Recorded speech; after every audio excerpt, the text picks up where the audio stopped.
Bonjour les geeks, c'est un plaisir de vous retrouver aujourd'hui pour une nouvelle vidéo. Comme vous pouvez voir, changement de décor car je suis aujourd'hui en Guinée-Conakry, le pays où tout a commencé.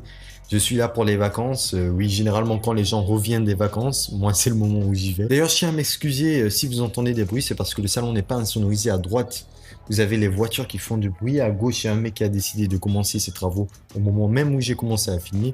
Donc c'est un petit peu l'horreur pour le son. Je commence cette vidéo par vous remercier parce que ma vidéo précédente a dépassé les 10 000 vues en une semaine et a dépassé les 1000 likes. Ça n'est jamais arrivé auparavant sur la chaîne. Je vous avais demandé conseil pour savoir comment on va s'en sortir avec la censure aujourd'hui que YouTube impose pour les chaînes qui traitent sur le hacking. J'ai essayé de lire le maximum de commentaires et essayer de répondre au maximum. Mais la réponse qui venait le plus souvent et que j'ai trouvé assez intéressante est de créer un site sur lequel je posterai les codes et je posterai les instructions si le TP nécessite des codes. Et que sur YouTube, je fasse la vidéo où je parle en général et où je présente l'attaque d'une façon globale. Mais évidemment, pour ça, il faudra du temps pour que je développe la plateforme. Donc, je compte le faire en fin d'année ou certainement au début de l'année prochaine. Bon, vu que je viens d'arriver, je n'ai pas eu le temps encore de m'installer.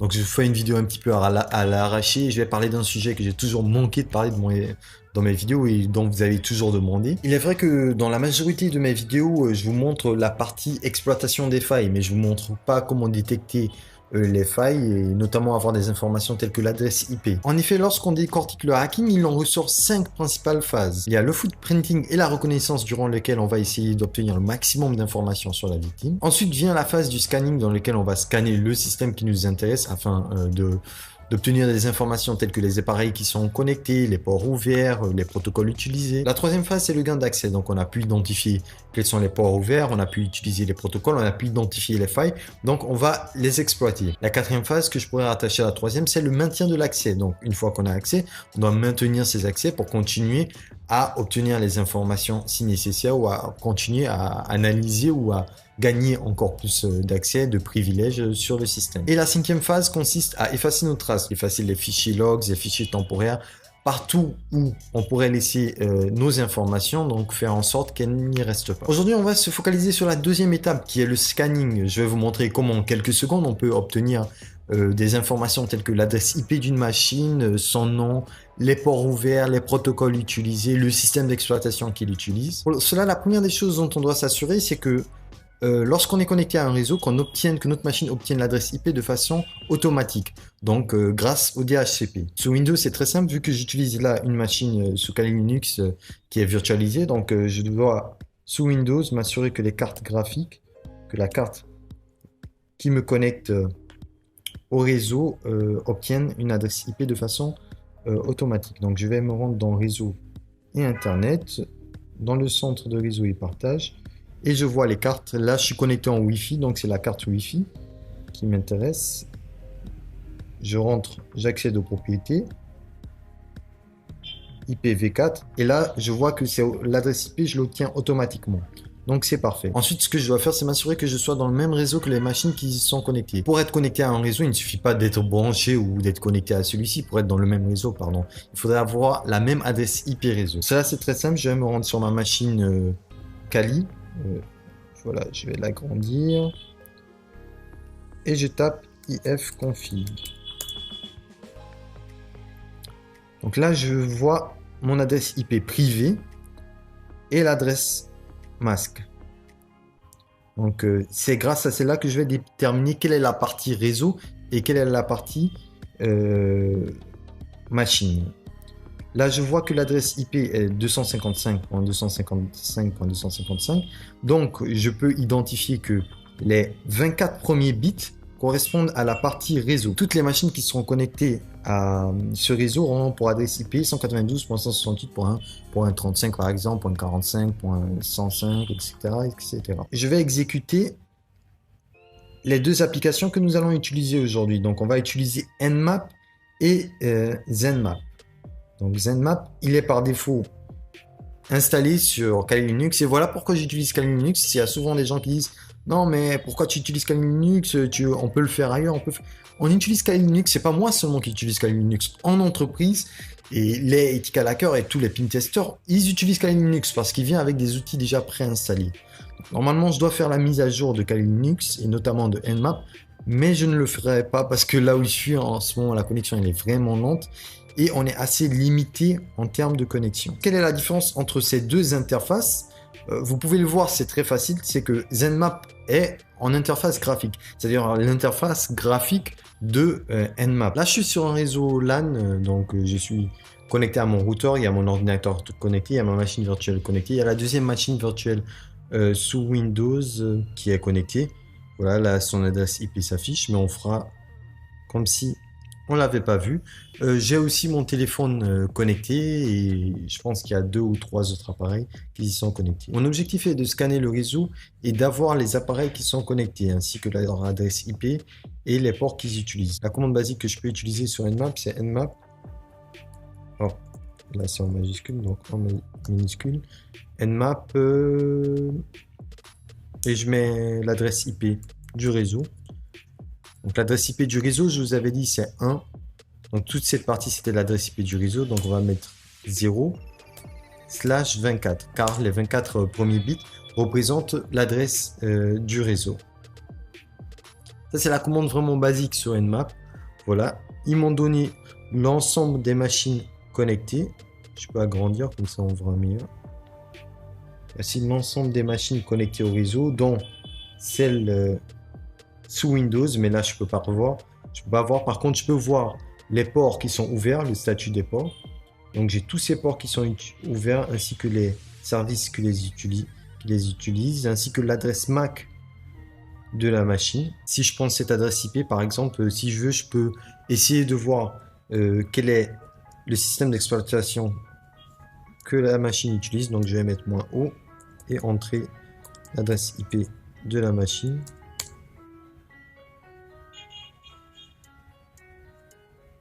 Voilà, il nous dit que la machine est sous Windows 7. Il nous donne aussi une fois de plus l'adresse IP, l'adresse MAC pardon, de la machine et les ports qui sont ouverts.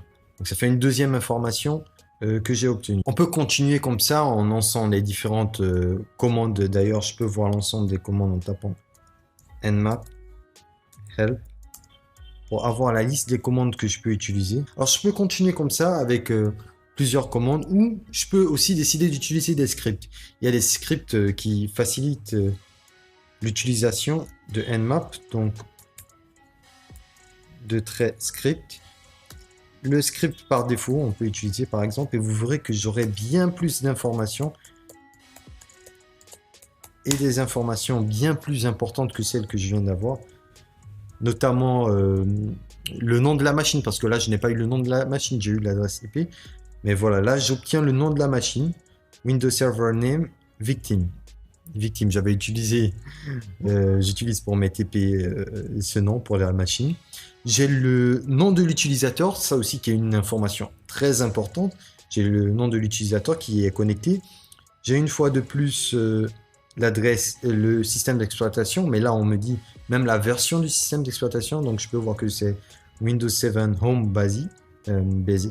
Basic, si je veux le dire en anglais. Il y a d'autres scripts pour scanner les vulnérabilités, par exemple, tels que Nmap, si je me souviens bien, c'est -S, non, -V pour les vulnérabilités, script, vul, et je mets l'adresse IP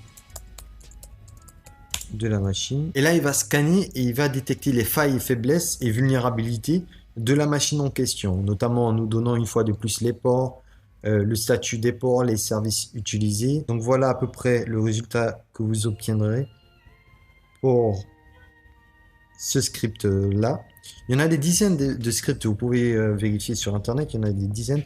Il y a notamment un script pour voir si, lequel des scripts je vais vous montrer, si il y a possibilité de mener une attaque DOS. Donc une fois de plus, V script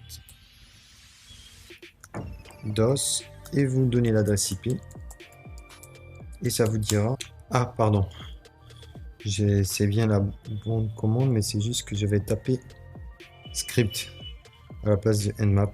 Donc à la place de vulnérabilité, je vais mettre DOS et il va analyser et détecter, identifier si il y a possibilité de mener une attaque DOS, selon le port, selon le protocole qu'on pourrait utiliser. On pourrait continuer avec les scripts et les commandes, mais on va passer maintenant à ZenMap, qui est beaucoup plus friendly, qui est beaucoup plus facile à utiliser, comme je vous ai dit. On peut mener un ping scan, je vous ai parlé du ping scan à l'instant. On peut effectuer un quick scan, on va scanner rapidement le réseau et voir qu'est-ce qu'il nous donnera. Vous verrez que c'est exactement les mêmes résultats qu'on avait obtenus quand on avait effectué le scan avec Nmap. Ah, désolé, j'ai oublié de mettre évidemment le plus important, l'adresse IP /24 et on lance le scan. Vous verrez que c'est exactement les mêmes résultats. Voilà. Donc il a l'ensemble des machines avec leur adresse IP, avec les ports ouverts, le statut, les services qu'ils utilisent, l'adresse MAC. Je peux faire aussi un scan intense, je peux faire un ping scan, je peux tracer les paquets, j'envoie un paquet et je le trace pour pouvoir identifier s'il y a des routeurs ou s'il y a des pare-feux entre les routeurs. J'ai à gauche ma liste de machines. Donc, si je veux identifier les ports et leur statut, je sélectionne la machine qui m'intéresse, par exemple la 12, qui est notre machine virtuelle qui a assez de ports ouverts. Et je peux avoir une petite idée de la topologie du réseau. Donc, je peux voir l'ensemble des machines ainsi que le routeur. Il y a des outils spécialement pour ça. Il y a des outils avec une licence payante qui vous donnent exactement la topologie du réseau. C'est assez fascinant. Une fois qu'on a effectué le scan, on a obtenu le nom de la machine, des machines, leur adresse IP, leur adresse MAC, les ports ouverts, les services qu'ils utilisent, les systèmes d'exploitation qu'ils utilisent. Vous voyez que là, on a obtenu énormément d'informations en l'espace de quelques secondes. C'est un peu ce que je voulais vous montrer aujourd'hui. La phase suivante logique, c'est le gain d'accès. C'est la partie exploitation des vulnérabilités. J'ai fait plusieurs vidéos où on montrait comment exploiter une vulnérabilité, notamment lors de l'attaque DOS. J'en continuerai à faire. Mais voilà, c'était aujourd'hui une vidéo un petit peu à l'arraché. J'espère qu'elle vous aura plu. Perso, j'ai pris plaisir à la faire. Je suis en vacances, mais je continue à vous faire des vidéos. Je ne lâcherai rien pour vous. D'ailleurs, je voulais vous parler d'une chose et j'avais besoin aussi de votre conseil. Vous savez que je reçois plusieurs placements de produits, de demandes de placement de produits. J'ai toujours refusé.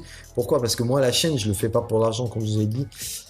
Plus de 50% de mes vidéos ne sont pas monétisables. Donc, je le fais par plaisir et j'aimerais vous proposer des choses qui vous feront plaisir. Par contre, là, j'ai reçu à peu près 4 ou 5 propositions de sociétés qui développent des programmes d'espionnage pour les téléphones mobiles tels que Spizy, que vous devez certainement connaître. Ce sont des applications qui, une fois installées sur une machine, on peut obtenir toutes les informations qu'on veut. On peut les utiliser pour le contrôle parental, obtenir la géolocalisation, obtenir les messages, avoir une visibilité sur le WhatsApp, le Messenger, etc. et toutes les applications qui y sont. J'ai reçu des propositions et j'ai trouvé ça un petit peu intéressant. Je voulais savoir votre point de vue. Est-ce que ça vous intéresserait que je vous présente une de ces solutions en vidéo? C'est des solutions payantes certes, mais qui sont assez intéressantes. Donc dites-le moi en commentaire si ça vous intéresse.